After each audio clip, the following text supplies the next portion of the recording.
at tama ang paggamit sa salita ng katotohanan. Being willing is good.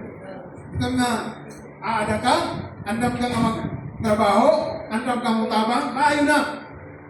But mga being ready is bitter mga mas maruubay aton andam ka talaga na magpagamit. Tinawa, dapat maipakita ng atong gasa nato sa uwan na tama. Amen ba? Hallelujah! Kung mga kapatong ko sa Diyos, keep moving forward no matter how slow. Ang mga nagsaring nga, bisan hinay basta kanunay. Bisan hinay basta may hinay-hinay. Amen ba? May tao ka pa diha. Masingit nga ni ko, keep moving forward. Padahal tungkol kay nasaring an Mateo 24:13 kung diyan na sayo. Ang makalahutay sila ang maluwas. Amen? Amen!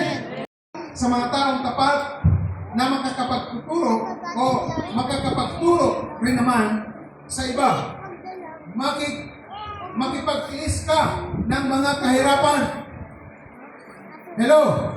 Ano pa ta? Nagingon, makipagtiis ka ng mga kahirapan gaya ng mabuting kawal ni Kristo. May na pag-aghat sa ato nga maabot kita sa sitwasyon nga usay diri kita ano diri natin take.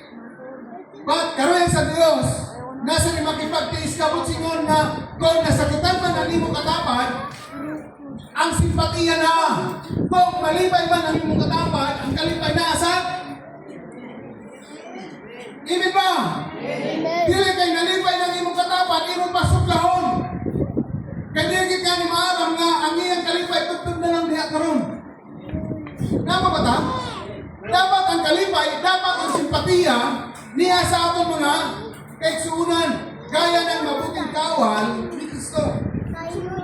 Dahil ang kawal ni Kristo Jesus, nasa rin ang isang kawal ay hindi nagiging abala sa mga bagay na walang kaugnayan sa pagiging kawal.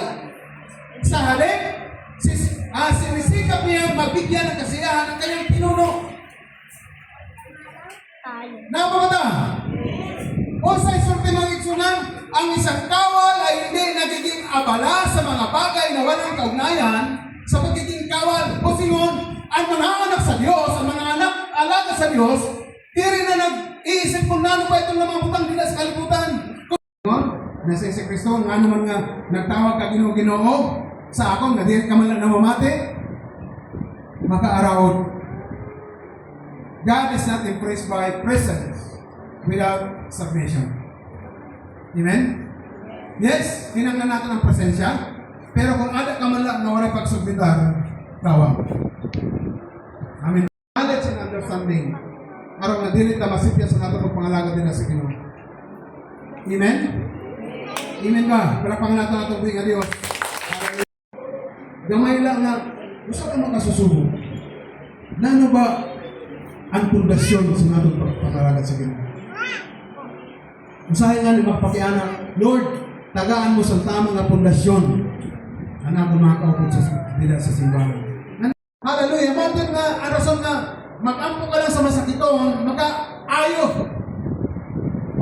Tungkol kay naatay power and ability. Sa nila nga, balance mo sundong himpusad, nga nasirin, and you will be my witness to tell the people about me na si Kristo. Both in Jerusalem and Judea and Samaria, ngan sa katapusan sa kalibutan.